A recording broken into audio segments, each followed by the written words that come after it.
Hello and welcome. Today we're doing a move called the cheat snap. Here it is. That's the move.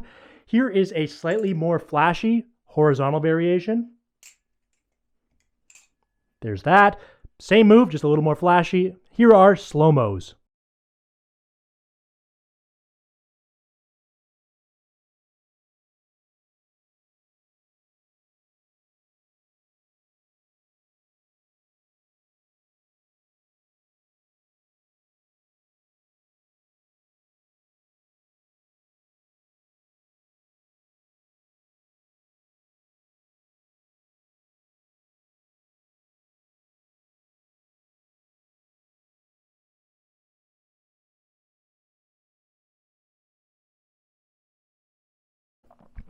All right, guys, I'm going to begin by teaching you guys the vertical variation, which is quite a bit easier than the more flashy horizontal variation. And then once you master the vertical one, learning the horizontal one is going to be a lot easier. So to start this move off, you're going to start off in the closed position, hanging onto this safe handle with my thumb about 3/4 of the way up, 4 fingers along the back of the knife, just like so. And to begin this move, I'm going to bend my wrist and fling forwards the bite handle and blade, just like so. So the bite handle winds up over my 4 fingers, just like this. So what that looks like: pinching, bending, flinging it forward, just like that. As you're flinging it forward, what you want to do is you want to remove your thumb, remove your index finger. So I'm just pinching with my bottom 2 fingers here, and then insert my index finger in front of the safe handle, which is going to set us up for the next part, which is the roll. So pinching, flipping out, removing the index finger, removing the thumb, inserting the index finger right in front of the safe handle. Then the next thing, as I mentioned, is you're going to take the back of the blade, flip it backwards up to connect with your index finger, getting ready for this roll around the index finger. You're going to know you're connecting in the right place if you're connecting right about at this first knuckle right here. So right after you've connected, you're going to notice a few things. So one, the first thing I'm going to do is to teach you how this roll kind of feels. So you can see from this position right here, the safe handle is pointed towards the ground. You want to just take your other hand. It's going to do about a 270-degree rotation. So you're going to spin around like this, and it's going to connect with the webbing on your hand right here. You can catch with your thumb and index finger.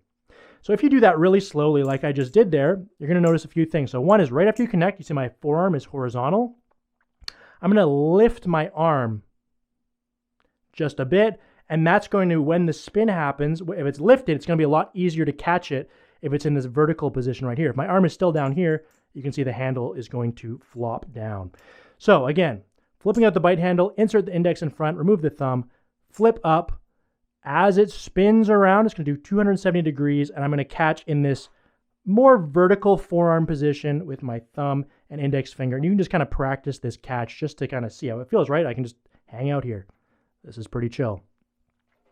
Now, in terms of the actual roll, the Chaplin tutorial will be down below, and that'll really help you with this. I don't think you need to know it because it's just one rotation. However, one of the things you're going to notice is alongside starting low and finishing a little bit higher, I'm also doing a little bit of a reverse spin here with my hand to generate a little bit of momentum. So right after it connects, you can kind of see I go down, and then I go into this little, probably I do one rotation, and that's going to really help the roll flow smoothly. And this is going to take quite a bit of practice. I would just recommend starting here, flip it back, and try to get here. Practice, practice, practice. Of course, sometimes it's going to do that, and that's going to be less of a problem later when we go to the next part. So, okay, now you've mastered that roll. Let's go into the next part. So what you're going to do, again, pinching, flipping out, index in front, thumb out of the way, flip it back, 270 degrees, catching right here, and immediately after you catch, you're going to tuck in your bottom 3 fingers and go back the way you came, just like this. And so you're going to wind up in this position here where I'm still that same pinch, but now the bite handle is resting on top of my 3 fingers here, and the handles are at about 90 degrees, right? So you can see it's kind of this kind of an angle right here. And this is the perfect position where we're going to go into the next part, which is going to take our bottom 3 fingers, extend them outwards, which is going to kind of push the knife in this fanning kind of spin. It's kind of how it feels. So you're holding on the safe handle kind of loosely. You're going to extend your bottom 3 fingers. And what's going to happen, you're going to notice the blade starts to point downwards. You can let it drop, and you can catch just like this. And the way that this feels when you're doing it is really, it just feels like opening your hand and then closing your hand around the blade. And it should all kind of fall together. And when you really kind of get it smooth, back, boom, you can really get that kind of flip around, which looks really cool. So that's the whole move. Practice, practice, practice, and you will get that one. And now let's go on to the horizontal variation. All right, now to talk about the horizontal variation. Basically the exact same thing, except there's a few flourishes that make it look really cool, which is a nice kind of learning exercise in how a little bit can go a long way. So to begin, the start is basically the exact same. We're going to take our thumb, put it about 3/4 of the way up the safe handle, 4 fingers along the back.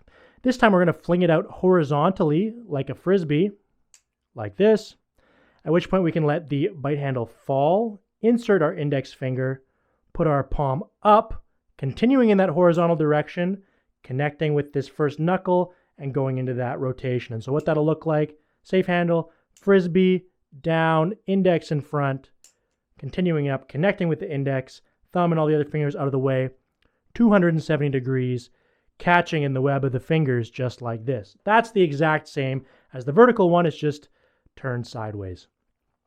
Once you have done that, instead of just going straight back the way we came and going into this move, which you kind of can do, what makes this move look cooler, or the kind of added part here, is after you catch, you can kind of let the bite handle drop a little bit or a lot towards the floor. So you can kind of let gravity take its effect. At which point, when you flip up, you're going to see I'm kind of not exactly, in line, but I'm going to flip up in this vertical kind of direction here. And then I can kind of use a little bit of momentum by lifting my hand, do a little twist with my thumb, and also leverage sticking my middle finger in there to get it to spin around and do this kind of big fan. Again, it feels a lot like a fan. From here up to the T position, feels like a fan, but it's really only going to do one. You stick your middle finger in there, push it around, extend your hand, and catch just like this. And so what that'll look like, I'll try to do this kind of slow, but put it together. Something like that. Something like that is kind of the general idea of how it looks. Why does that look so much cooler? Two things. One is you're really switching from going horizontally to now you're doing more of a vertical spin, which is a cool kind of poof, poof effect. And then also because you're throwing it vertically and it has to come all the way around, it's more of a spin, so it looks a lot cooler. Let me show you this move one more time horizontally. There it is. And that's this move. Thank you so much for watching, guys. Hope you guys like that one. Peace.